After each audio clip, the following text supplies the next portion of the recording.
বুধবার সিআইটিইউ ও সংযুক্ত কিষাণ মোর্চার উদ্যোগে কেন্দ্রীয় সরকারের শ্রমজীবী স্বার্থবিরোধী 4টি শ্রমকোড বাতিলের দাবিতে একটি বিক্ষোভ মিছিল সংগঠিত হয়।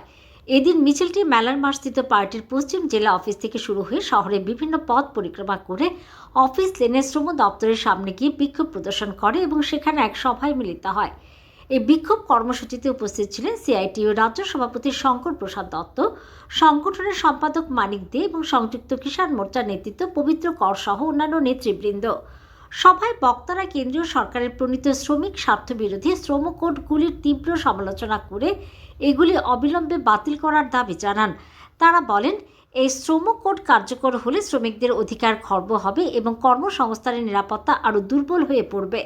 বক্তারা শ্রমিক কৃষক ঐক্য জোরদার করে এই শ্রমকোড বাতিলের দাবিতে বৃহত্তর আন্দোলন গড়ে তোলার আহ্বান জানান।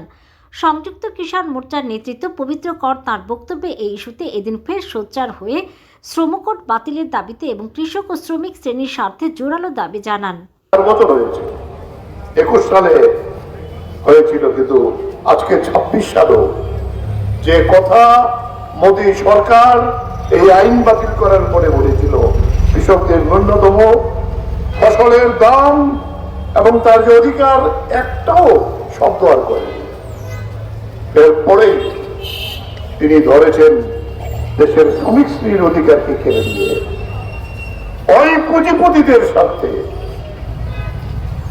8 ঘন্টার কাজ যেখানে আন্তর্জাতিকভাবে স্বীকৃত, এটাকে 12 ঘন্টার কাজ কোন ইউনিয়ন করা যাবে না, প্রতিবাদ করা যাবে না, ধর্মঘট করা যাবে না।